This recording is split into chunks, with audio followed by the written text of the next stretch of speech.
જય જિનેન્દ્ર, હું છું અમીષા. આજે હું આપ સૌ માટે લાવી છું બાળકો માટે નવી નવી વાનગી. આજે આપણે અહીંયા બનાવશું જૈન પૌવા સમોસા. પૌવાનું નામ આવે એટલે બાળકોના મોઢા બગડી જાય છે. તો મમ્મીઓને અગર પૌવા ખવડાવવા હોય તો કેવી રીતે ખવડાવી? ચાલો આપણે શીખીએ જૈન પૌવા સમોસા.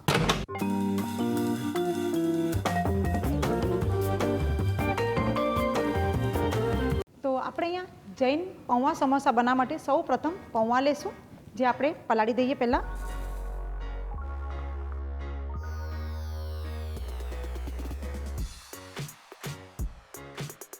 આપણા પૌવા પલળી ગયા છે. હવે આપણે એની અંદર જરાક ગળપણ ખટાશ કરશું, જેની અંદર આપણે સ્વાદ પ્રમાણે મીઠું નાખશું.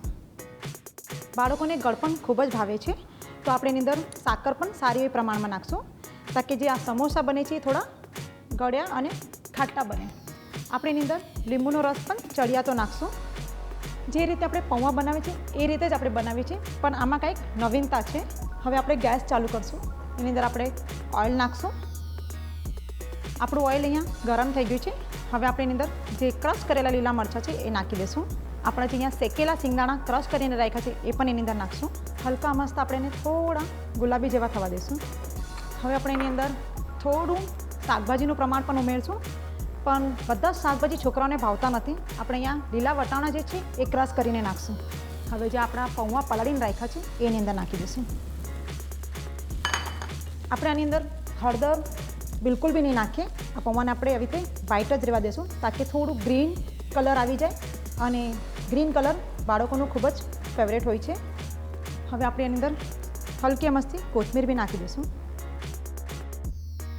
આજે આપણે સમોસાનું જે સ્ટફિંગ બનાવ્યું છે પૌવાનું, એ થોડું ગળ્યું પણ હોવું જોઈએ અને થોડું ખાટું પણ હોવું જોઈએ, તાકી જ્યારે સમોસો આપણે ખાય ત્યારે એની એક સરસ મજાની ફ્લેવર આવે. આપણું આ સ્ટફિંગ તૈયાર થઈ ગયું છે. હવે આપણે એને એક બાઉલમાં કાઢી લઈએ.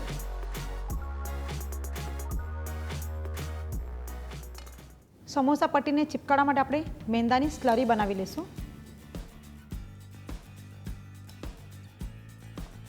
આપણી સ્લરી પણ અહીંયા બની ગઈ છે. આપણી પાસે અહીંયા સમોસાની પટ્ટી તૈયાર છે. તમે ચાહો તો આ સમોસા પટ્ટી ઘરે પણ બનાવી શકો છો. જેવી રીતે આપણે મેંદાની રોટલી બનાવી છે એ રીતે આપણે મેંદાની રોટલી બનાવીને પણ આ સ્ટફિંગ ભરીને સમોસા તૈયાર કરી શકશું. તો આપણે અહીંયા બીજી બાજુ ઓઇલ ગરમ કરવા માટે મૂકી દીધું છે, અને આપણે સમોસામાં સ્ટફિંગ ભરી લઈશું. આ રીતે આપણે સમોસા ફોલ્ડ કરીને એની અંદર આ જે પૌવાનું સ્ટફિંગ છે એ ભરશું. આ રીતે આપણે સ્ટફિંગ ભરી લીધું છે, અને જે આ સ્લરી બનાવી છે એ આપણે અહીંયા લગાવી દઈશું, તાકી આપણું જે સ્ટફિંગ છે એ નીકળી ન જાય. હવે આપણે આને આ રીતે પ્રેસ કરી દઈશું,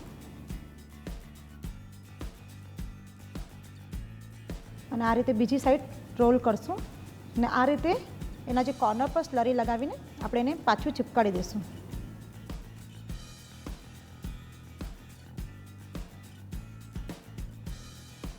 આ રીતે આપણે બીજા બધા પણ સમોસા વાળીને તૈયાર કરી લઈએ. આપણા સમોસા અહીંયા વળાઈ ગયા છે, અને બીજી બાજુ આપણું ઓઇલ પણ ગરમ થઈ ગયું છે.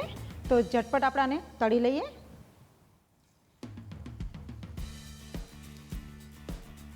અને ફ્લેમને આપણે સ્લો કરી લઈએ.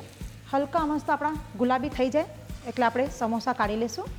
આપણા સમોસા અહીંયા ગુલાબી થઈ ગયા છે, બિકોઝ આપણું અંદરનું જે સ્ટફિંગ છે એ તૈયાર હતું, અને જે સમોસા પટ્ટી છે એને તળાતા વાર બિલકુલ બી નથી લાગતી. તો હવે આપણે એને કાઢી લઈશું. આ એક ઝટપટ વાનગી છે, જે ઇઝીલી આપણે ઘરમાં બાળકો માટે બનાવી શકીએ છીએ. આ આપણા જૈન પૌવા સમોસા તૈયાર થઈ ગયા છે. આપણે એને સરસ મજાનું એક પ્લેટિંગ કરી લઈએ, કેમ કે બાળકોને જેટલું ખાવું ગમે છે એ રીતે અગર ડેકોરેશન અને પ્રેઝન્ટેશન હોય તો પણ એ લોકો ખૂબ ચાવથી કોઈ પણ વાનગી ખાય છે. આ આપણા જૈન પૌવા સમોસા તૈયાર થઈ ગયા છે. ખૂબ જ ઇઝી વાનગી છે, તો કોઈ પણ મમ્મી આને ઇઝીલી ઘરે બનાવી શકે છે. બાળકોને ભૂખ લાગે તો પૌવા તો ઘરમાં હોય જ છે, તો ફટાફટ આ રેસીપી બનાવી શકો છો. અગર આપને અમારી વાનગી આ ગમી છે તો એને લાઈક કરો અને શેર કરો, અને અમારા ચેનલને સબસ્ક્રાઈબ કરો.